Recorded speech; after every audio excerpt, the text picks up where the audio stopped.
हम कल की जो नेक्स्ट क्लास थी उसके आगे स्टार्ट करेंगे और आज की क्लास में लगभग इस चैप्टर का हम एंड कर देंगे, या अगर कोई थोड़ा बहुत रहेगा तो उसको कल की क्लास में डिस्कस करेंगे। तो अब तक हमारे 2 चैप्टर हो जाएंगे, क्योंकि हमारी जो पूरी बायोलॉजी की किताब है उसमें 13 से 14 चैप्टर है। 14 चैप्टर है बेटा।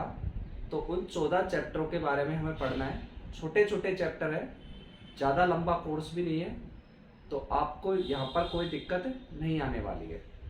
वैसे भी अगर आपको कोई डाउट रहता है, मैंने पहले भी कहा है, वैसे अगर आपको कोई डाउट होता है तो आप हमें ग्रुप में डाल सकते हैं बेटा। उसकी रिकॉर्डेड क्लास मिल जाएगी उस टाइम की, या फिर उससे संबंधित जो सॉल्यूशन है मैं आपको लिखित करके आपके व्हाट्सएप ग्रुप में सेंड कर दूंगा, तो आप वहाँ पर क्लियर कर सकते हो। क्योंकि डाउट स्वाभाविक होते हैं, जो बच्चे घर पे पढ़ते हैं उन्हीं को डाउट आते हैं। एक बात क्लियर याद रखना, जो घर पे बिल्कुल पढ़ता ही नहीं है उन बच्चों को कभी भी डाउट क्रिएट नहीं होते। चलिए बेटा, ज़्यादा टाइम नहीं लेते हुए मैं क्लास स्टार्ट करता हूँ। फिर मेरे कहने का मतलब इतना सा था कि जब भी आपको कोई डाउट हो तो प्लीज़ आप उसको छुपाए नहीं, अपने टीचर्स के साथ ज़रूर सॉल्व करें। देखो बेटा, लास्ट टाइम पे हम पढ़ा रहे थे सिंपल सा टॉपिक जिसका नाम था श्रम विभाजन। श्रम विभाजन जिसको कहा गया था लेबर डिवीजन। लेबर डिवीजन, तो श्रम विभाजन, लेबर डिवीजन, ये होता क्या है एक्चुअली में कि जो मधुमक्खियों का जो कॉलोनी होती है या मधुमक्खियों का एक छत्ता होता है, उस मधुमक्खी के छत्ते में 3 तरह की मधुमक्खियां होती है। और जो 3 तरह की मधुमक्खियां होती है वो कौन कौन सी होती है? फर्स्ट होती है रानी, दूसरी जो होती है वो होते हैं नर या ड्रोन, और तीसरे जो होते हैं वो होती है श्रमिक। ठीक है, तो एक छत्ते में 3 तरह की मधुमक्खियां होती है, रानी, नर या ड्रोन और श्रमिक। रानी का कार्य अलग होता है, नर का कार्य अलग होता है और श्रमिक का कार्य अलग अलग होता है। कहने का मतलब यह है कि इनका समाज में रहते हुए कार्य में भी क्या होता है? बंटवारा होता है। और जब समाज में रहते हुए इनके कार्यों में बंटवारा होता है तो कार्यों में बंटवारा कुछ विशेष प्रकार का होता है, और विशेष प्रकार का होने के कारण इनमें स्पष्ट श्रम विभाजन, लेबर डिवीजन पाया जाता है। श्रम यानी होता है बेटा कार्य, और विभाजन का मतलब विभाजन, मतलब कार्य भी इनका बटा होता है। देखिए, संख्या की बात करूं मैं, थोड़ा सा यहाँ पर पीछे का बैकअप बताऊं कि रानी की संख्या छत्ते में केवल 1 होती है। याद रखना, रानी की संख्या छत्ते में 1 होती है। नर की अगर संख्या की बात करें तो इसकी संख्या 100 से 200 हो सकती है। अगर नर की बात करें कि भाई नर की एक छत्ते में संख्या कितनी हो सकती है, तो 100 से 200 हो सकती है। उसके साथ साथ में श्रमिक की बात करें तो इसकी संख्या बेटा हजारों में हो सकती है। क्योंकि इसकी संख्या हजारों में हो सकती है क्योंकि हमने पढ़ा है कि एक छत्ते में 10,000 से लेकर 60,000 मधुमक्खी पाई जाती है। एक छत्ते में 10,000 से लेकर 60,000 मधुमक्खियां पाई जाती है। चलिए बेटा, कार्य की बात कर लें कि जो रानी का कार्य होता है सिर्फ होता है अंडा देना। मैंने कल भी बताया था कि रानी का कार्य सिर्फ अंडा देना होता है, और अंडा जो देती है ये एक बार में अंडे देती है 800 से 2000। याद रखना कि जब एक प्रजनन काल में जब अंडे देती है तो 800 से 2000 अंडे देती है। ठीक है, मतलब मान लो इस साल अगर रानी मधुमक्खी अंडे देगी तो रानी मधुमक्खी कितने अंडे देगी? 800 से 2000। दूसरा, नर या ड्रोन की बात करें तो नर या जो ड्रोन होते हैं ये रानी के साथ जनन करना, रानी के साथ जनन करना। तो रानी के साथ जनन क्रिया करने का कार्य, क्रिया करना, तो रानी के साथ जनन क्रिया करने का कार्य करते हैं नर या ड्रोन। और जिसने एक बार रानी के साथ जनन कर लिया उसको छत्ते से कर दिया जाता है बाहर, और छत्ते से जब बाहर कर दिया जाता है तो बाहर कर दिया जाता है तो वो क्या करता है बेटा? दोबारा छत्ते में नहीं लौट पाता, तो भूखा मर जाता है, प्यासा मर जाता है, गर्मी से मर जाता है, और अंत में उसकी मृत्यु हो जाती है। उसको कोई भी रानी छत्ते के अंदर नहीं रखती है। ठीक है, मतलब वो अगर दूसरे छत्ते की ओर जाता है तो वहां से उसको रानी अडॉप्ट नहीं करती, क्योंकि वो सारे अपने शुक्राणु रानी को देकर आ जाता है, उसके पास कुछ नहीं बचता, इसलिए उसको छत्ते से क्या कर दिया जाता है, बाहर। तो एक नर एक ही बार रानी के साथ जनन क्रिया करता है। श्रमिक की बात आती है बेटा, तो श्रमिक का कार्य बहुत तरह के होते हैं। पहला जो होता है वो होता है सुरक्षा करना। तो छत्ते की जो सुरक्षा करने का कार्य करता है वो भी कौन करती है, श्रमिक करती है। श्रमिक ही एक ऐसी होती है जिसके पास में डंक होता है, मकरंद ग्रहण करती है, मकरंद ग्रहण करने का उपकरण होता है, मतलब शहद निकालने का उपकरण होता है, और उसके साथ साथ में उसके पास मोम ग्रंथियां होती है जो मोम बनाती है। अगर तुमसे पूछे कि मधुमक्खियों से हमें क्या क्या उत्पाद प्राप्त होते हैं, तो सीधा सा आपका आंसर होना चाहिए कि मधुमक्खियों से हमें 2 उत्पाद प्राप्त होते हैं। पहला जो होता है वो होता है शहद, और दूसरा होता है मोम। शहद का क्या काम होता है, शहद एक ऐसा पदार्थ होता है, वे ध्यान से सुनिएगा, शहद एक ऐसा पदार्थ होता है जो फूलों से में उपस्थित मकरंद ग्रंथियों से निकाला जाता है, और जो बलवर्धक तथा कांतिवर्धक होता है। मतलब शहद खाने से वो बल बढ़ता है, मजबूत होता है आदमी, और इससे अनेक प्रकार की दवाएं बनाई जाती है। अगर आप भोजन में नियमित शहद का सेवन करते हो तो आपका पाचन तंत्र बिल्कुल एकदम सही रहता है। तो पाचन तंत्र को सही बनाने के लिए भी, या सुपाच्य पाचन तंत्र बनाए रखने के लिए शहद का सेवन करना चाहिए। इसके अलावा जो मोम है, मोम का प्रयोग अनेक खिलौने बनाने में या मोमबत्ती बनाने में या अनेक मोमीय प्रोडक्ट, मतलब मोम के उत्पाद बनाने में किया जाता है। तो छत्ते की सुरक्षा करना, मरम्मत करना, छत्ते में होने वाली जो टूट फूट होती है उसका भी मरम्मत करने का काम कौन करती है, श्रमिक करती है। तीसरा, भोजन प्रदान करना। जो छत्ते में जितने भी लोग होते हैं, चाहे रानी हो, लार्वा हो, या उनके बच्चे हो, या नर हो, सबको भोजन प्रदान करने का कार्य कौन करती है, श्रमिक करती है। नेक्स्ट हम बात करें कि जो ये होती है, ये चौथी प्रकार की होती है, ये बेटा क्या करती है, ये करती है भोजन प्रदान करना, सुरक्षा करना, और उसके अलावा भी कई कार्य ऐसे करती है। ठीक है, पर मेनली इसके 3 ही कार्य होता है, सुरक्षा देना छत्ते में, मरम्मत करना और भोजन प्रदान करना। अब जो ये रानी जो श्रमिक मधुमक्खियां होती है, ये हम पीछे की क्लास में पढ़ चुके थे। तो ये जो श्रमिक मधुमक्खियां होती है, इन श्रमिक मधुमक्खियां समूह में होती है। तो मैं यहाँ पर यही डिस्कस करने वाला हूँ। तो श्रमिक मधुमक्खियां समूह या कॉलोनी में होती है, इनके ग्रुप होते हैं। तो यहाँ पर हम पढ़ेंगे श्रमिक के समूह, श्रमिक के समूह। तो बेटा ये आज का हेडिंग है, आज यहां से क्लास स्टार्ट होगी। ग्रुप ऑफ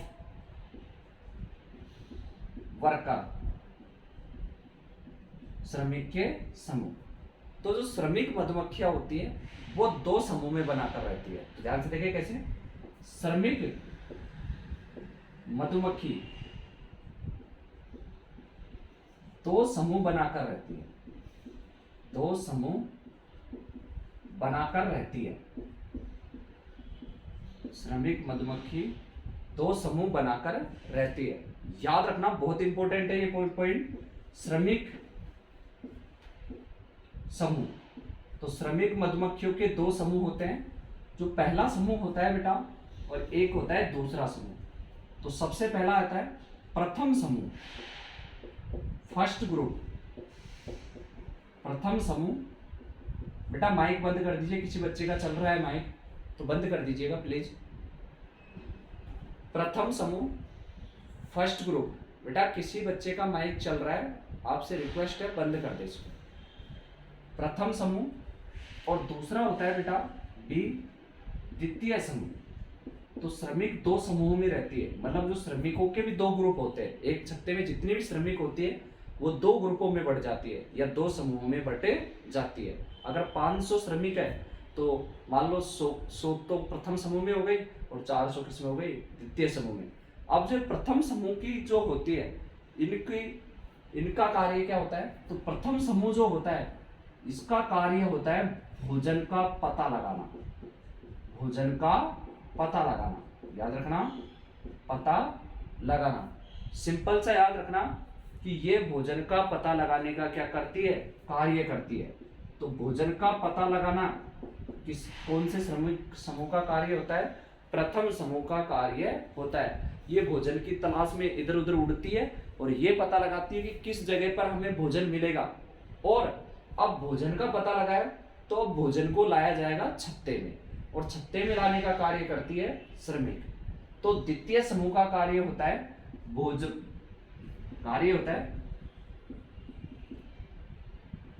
का एकत्रण करना।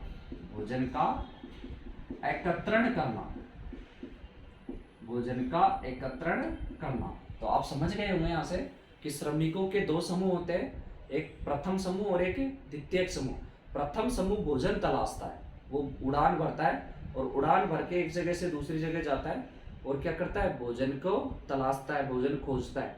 बट जो द्वितीय समूह होता है वो भोजन को एकत्रित करता है और एकत्रित कर कर छत्ते में लाकर दूसरे जीव जो जाति होती है, मतलब रानी, लार्वा, उन सबको खिलाता है।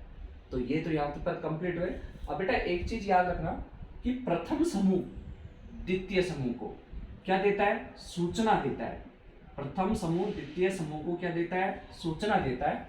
सूचना ये देता है कि इस जगह पर भोजन है। तो भोजन को सूचना देने के लिए, भोजन की सूचना देने के लिए, या दुश्मनों द्वारा जब इन पर आक्रमण होता है तो उसकी सूचना देने के लिए मधुमक्खी एक नाचती है, और मधुमक्खी जब एक डांस करती है तो उस डांस को बोलते हैं वैगल नृत्य। कई बार एग्जाम में पूछा गया है, आप इसका स्क्रीनशॉट लीजिए बेटा, स्क्रीनशॉट लेकर फिर आगे पढ़ते हैं कि वैगल नृत्य क्या होता है। बहुत इंपॉर्टेंट वैगल नृत्य।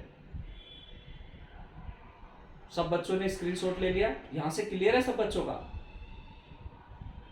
बताइए बेटा, यहां से क्लियर है, सबको समझ में आ गया? चलिए आगे देखते हैं।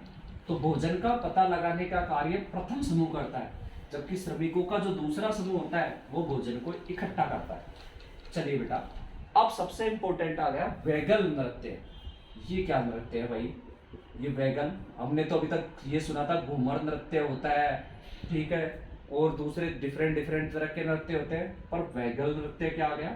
तो वैगल नृत्य सीधा सा समझ जाना, जहां पर वैगल शब्द आ जाए तो ये समझ जाना कि ये वैगल डांस, ठीक है बेटा, वैगल डांस। इसकी मैं सबसे पहले परिभाषा लिखूंगा, फिर करके भी दिखाता हूं कि ये डांस कैसे होता है। करके दिखाओ या नहीं दिखाऊं? हाँ, अरे ये डांस करके दिखाऊंगा बेटा, मैं नहीं दिखाऊं? हाँ, आवाज कट रही बेटा आपकी यार। हाँ,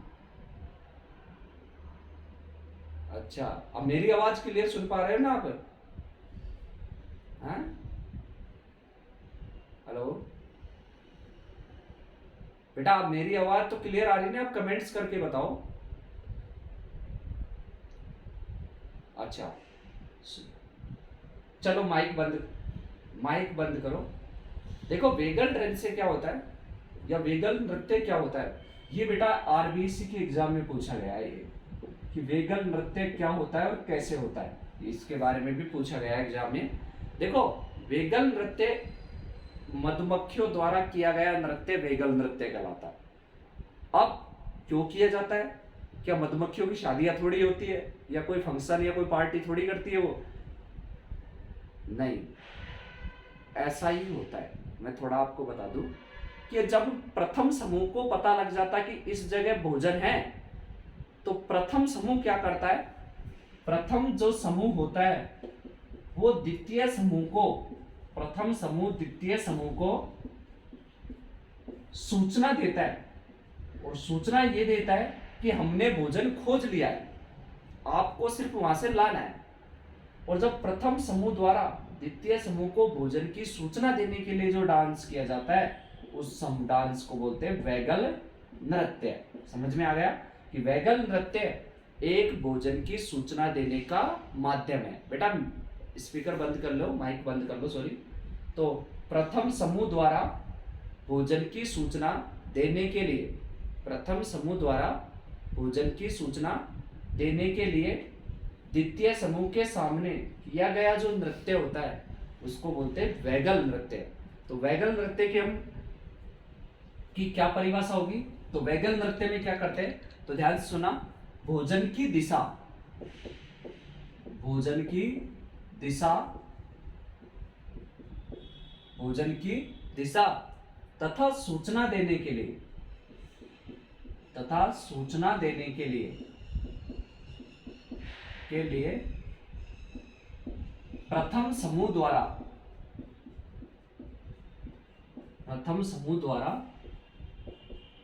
किया गया नृत्य, प्रथम समूह द्वारा किया गया नृत्य वैगल नृत्य कहलाता है, वैगल नृत्य कहलाता है। इतनी इजी परिभाषा लिखी है बेटा। एक बच्चे की माइक की आवाज आ रही है तो अपना माइक बंद कर दे वो बच्चा। तो भोजन की दिशा, भोजन की दिशा क्या होती है, कहां पर है भोजन, और उसकी सूचना, दो चीजें, एक तो डायरेक्शन ऑफ फूड, भोजन की दिशा की भोजन किस दिशा में, और दूसरा कि भोजन है या नहीं है, उसकी सूचना देने के लिए प्रथम समूह जो नृत्य करता है द्वितीय के सामने, उस नृत्य को बोलते हैं वैगल नृत्य। तो कई बार पूछा जाता है कि वैगल नृत्य क्यों किया जाता है, तो ध्यान सुनना, वैगल नृत्य किया जाता है भोजन की दिशा की सूचना देने के लिए और भोजन की उपस्थिति की सूचना देने के लिए। ठीक है, अब सुनो, ये नृत्य एक्चुअली होता कैसा है। तो इस नृत्य में मधुमक्खी, इस नृत्य में मधुमक्खी अपने उदर व पंखों को हिलाती है, पंखों को ठीक सूर्य के सामने हिलाती है तथा गोल गोल घूमती है। मुझे ये बताओ, अब राजस्थान का सबसे प्रसिद्ध लोक नृत्य कौन सा है? राजस्थान का सबसे प्रसिद्ध लोक नृत्य कौन सा है बताइए? घूमर। और घूमर में भी क्या करते हैं लोग बाग, गोल गोल घूमते हैं ना। हाँ भाई, जो लोग महिलाएं घूमर नृत्य करती है उसमें भी महिलाएं गोल गोल घूम घेरे में घूमती हुई नाचती है। तो यहाँ भी ऐसा ही होता है कि इस नृत्य में मधुमक्खी अपने उदर को हिलाती है, क्योंकि मधुमक्खी का शरीर कितने भागों में बटा होता है? 3। पहला होता है उसका सिर, दूसरा वक्ष और तीसरा उदर। तो अपने उदर में पंखों को हिलाती है और पंखों को सूर्य के सामने हिलाती है। कहाँ हिलाती है? सूर्य के सामने, तथा गोल गोल घूमती है। देखिए बेटा, मैं इसका एक चित्र बना रहा हूं आपकी सुविधा के लिए। ये बेटा एक मैंने बनाया, ये एक पुष्प है। देखिए आपको एक फूल दिख रहा होगा, ये एक पुष्प है, ये एक पौधा है। देखिए ये एक पुष्प है। अब मधुमक्खी अपना जो भोजन एकत्रित करती है वो पुष्प से करती है, मतलब ये एक पुष्प है और पुष्प में है उसका भोजन। ठीक है, अब ये रहा सूर्य, दिख रहा होगा आपको, ये रहा सूर्य। ठीक है, ये रहा सूर्य। अब भोजन इधर है, सूर्य यहां सामने है। ठीक है, तो मधुमक्खी क्या करती है बेटा, ठीक सूर्य के सामने आती है और ठीक सूर्य के सामने में आने के बाद इस तरह का नृत्य शो करती है। कैसे? गोल गोल घूमकर। जैसे ये रही मधुमक्खी, देखिए इस तरह बना सकते हो बेटा मधुमक्खी को, ये रही मधुमक्खी। ठीक है, तो ये मधुमक्खी उड़ती हुई इस तरह घूमती है। ठीक है, इस तरह घूम सकती है, इधर से इधर आ सकती है, इधर से इधर जा सकती है, तो इस तरह घूमती है। या फिर बेटा ये नीचे से इस तरह घूम सकती है। तो इस तरह जब मधुमक्खी घूमती है तो इसके द्वारा जो नृत्य होता है, इस तरह के नृत्य को क्या बोलते हैं बेटा? वैगल। मैं इसको और भी ज्यादा अच्छी तरह से बनाना चाहूं तो आप इसको ज्यादातर इस तरह ज्यादा ना शो करके एक तरीका और है, आप इस तरह भी शो कर सकते हैं इसको। ठीक है, तो ये रहा बेटा मधुमक्खी का वैगल नृत्य। ये जो होता है इसमें क्या होता है, देखो सबसे पहले मधुमक्खी यहाँ से उड़ती गई सूर्य के सामने आके फिर इधर आई, फिर ऐसे उड़ती उड़ती उड़ती यहाँ आई। या ऑप्शन ये होता है ये उड़ती उड़ती हुई नीचे गई, नीचे से वापस कहाँ गई, यहाँ आ गई। तो इस तरह के जो मधुमक्खी द्वारा घूम घूम कर, जो गोल गोल घूम घूम कर जो नृत्य किया जाता है भोजन की सूचना व पता बताने के लिए, तो उस नृत्य को कहा जाता है वैगल। तो वैगल नृत्य एक ऐसा नृत्य होता है जो भोजन की दिशा और सूचना देने के लिए किया जाता है। कैसे किया जाता है अभी भी सुन लो, कि इस नृत्य में मधुमक्खी अपने पंख और उदर को हिलाती है। उसके जो पंख होते हैं, दो जोड़ी पंख होते हैं, दो अग्र पंख होते हैं, दो पश्च पंख होते हैं, उनको हिलाती है। देखिए ये बेटा अग्र पंख है तो इसके पीछे होते हैं पश्च पंख, उनको हिलाती है, ये मधुमक्खी है, ठीक है। और अपने पंखों को हिलाती है और तथा सूर्य के सामने, कहाँ हिलाती है, ठीक सूर्य के सामने, याद रखना ये सूर्य है, और लगातार गोल गोल घूमती है। तो वैगल नृत्य समझ में आ गया। वैगल नृत्य क्या होता है, क्यों किया जाता है और कैसे किया जाता है, यहां से सबको क्लियर हो गया? हो गया क्या सबको क्लियर?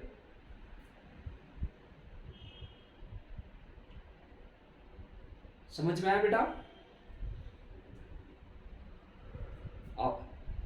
आवाज कट रही है, आवाज कट रही है, चित्र साफ आ रहा है। अब भी आवाज कट रही है, धुंधला धुंधला दिख रहा है एक।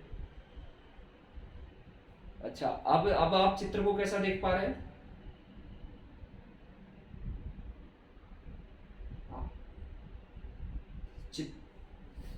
चित्र साफ दिख रहा है आपको? अब बेटा हो सकता है आपके नेटवर्क में प्रॉब्लम हो, बाकी ज्यादातर बच्चों को साफ चित्र दिख रहा है और आवाज भी ठीक आ रही है। तो बेटा ये नेटवर्क में आपके सेलफोन में दिक्कत होती है मेरे,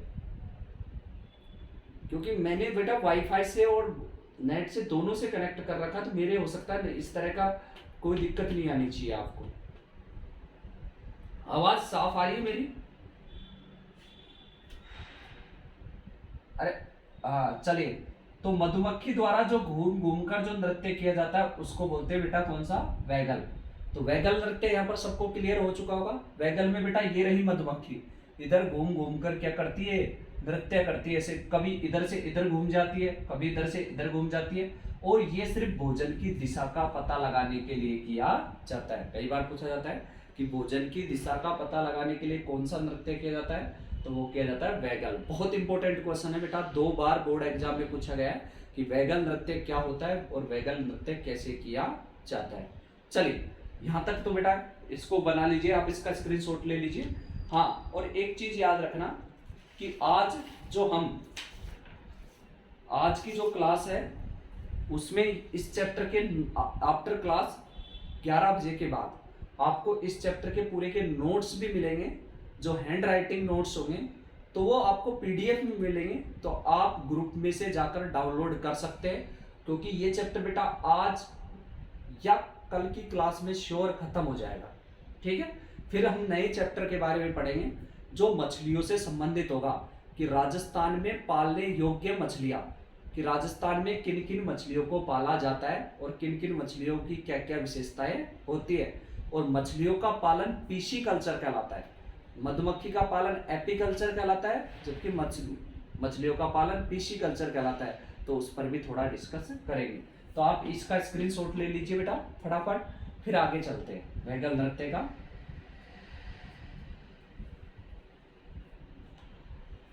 चलो बेटा सबने ले लिया होगा, अब हम पढ़ते हैं नेक्स्ट आगे। अब इस चैप्टर में हम बेटा इसमें हमने अब तक सिर्फ मधुमक्खियों में श्रम विभाजन पढ़ा है, कि मधुमक्खियां कितने प्रकार की होती है, एक छत्ते में कितने प्रकार की मधुमक्खी होती है।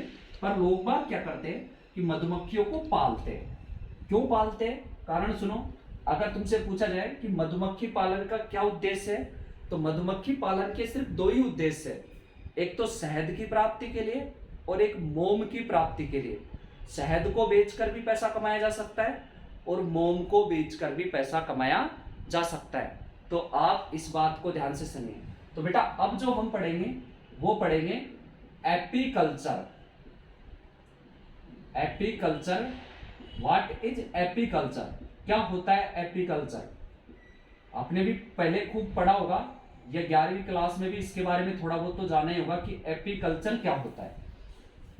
तो ध्यान से सुनो, एपीकल्चर क्या होता है बेटा, इसकी हम यहां पर परिभाषा करेंगे। सबसे पहले एक बात ध्यान से सुनना मेरी, कि मधुमक्खियां जो होती है, एक तो प्रकृति में अपने आप रहती है, और कुछ लोग क्या करते हैं, मधुमक्खियों को पालने के लिए लकड़ी के डिब्बे बनाते हैं, बक्से, और उन लकड़ी के डिब्बों में मधुमक्खियों का पालन करते हैं। तो लकड़ी के डिब्बों में मधुमक्खियों को पालना, लकड़ी के डिब्बों में मधुमक्खियों को पालना एपीकल्चर कहलाता है। और वो मधुमक्खियों को पाल पाल कर शहद या मोम उनसे प्राप्त करते रहते हैं। तो आपने देखा होगा अक्सर जब फूल वाले दिन होते हैं, मतलब बसंत ऋतु होती है, तो बसंत ऋतु के दौरान खेतों के आसपास लकड़ी से बने बने छोटे डिब्बे रख दिए जाते हैं, और उन छोटे छोटे डिब्बों में मधुमक्खी का पालन किया जाता है। तो परिभाषा बिल्कुल आसान है बेटा, कि वह मधुमक्खी की जातियों का, मधुमक्खी की जातियों को,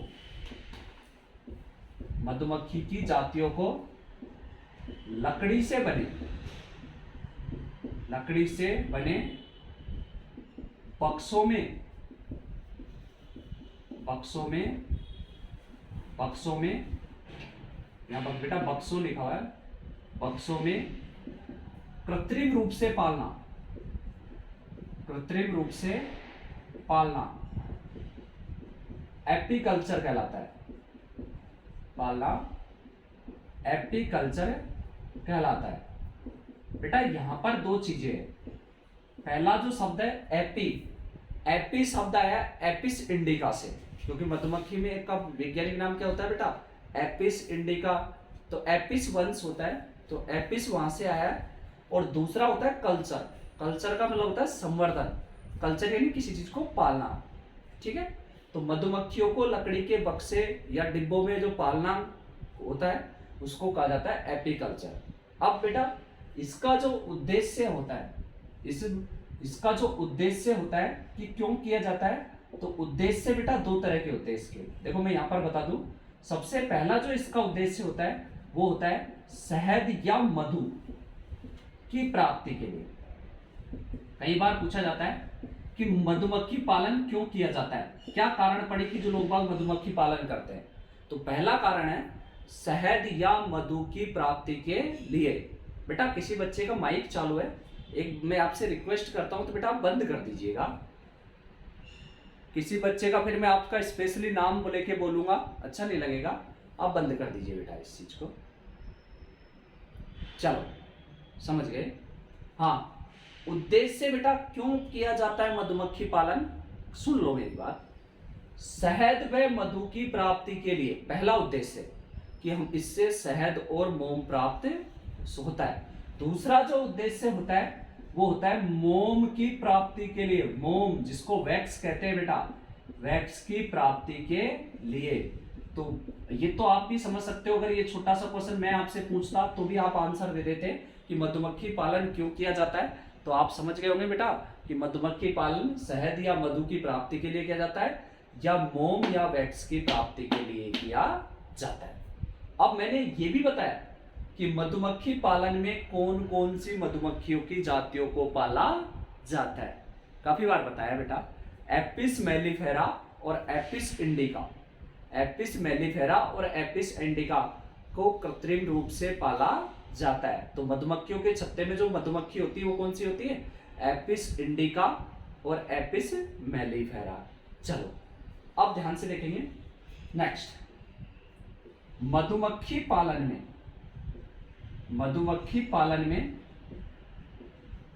काम में आने वाले, काम में आने वाले उपकरण निम्न प्रकार के होते हैं। आने वाले उपकरण निम्न प्रकार के होते हैं, उपकरण निम्न प्रकार के होते हैं, निम्न प्रकार के होते हैं। यहां से आरबीएससी में एक बार क्वेश्चन आया था बायोलॉजी में, एग्रीकल्चर में नहीं पूछा था बेटा, एग्रीकल्चर बायोलॉजी में, सिर्फ बायोलॉजी में पूछा था कि भाई मधुमक्खी पालन में एपीकल्चर में काम में आने वाले 3 उपकरणों के नाम लिखो कि जो लोग बाग कृत्रिम रूप से मधुमक्खी पालते हैं तो उसमें किस किस उपकरण का प्रयोग किया जाता है। आपके भी कोई रिलेशन में या कोई ऐसा काम करता होगा जो मधुमक्खियों का पालन करता होगा, तो अगर आप उससे पूछे तो वो आपको, या आपने उनको देखा होगा कभी, तो आपने देखा होगा कि मधुमक्खी पालन में वो किस किस तरह के उपकरणों का प्रयोग करते हैं। तो उन उपकरणों के बारे में भी हम आज पढ़ते हैं। तो आप इसका स्क्रीनशॉट ले लीजिए, फिर हम एक एक उपकरण के बारे में डिस्कस करेंगे।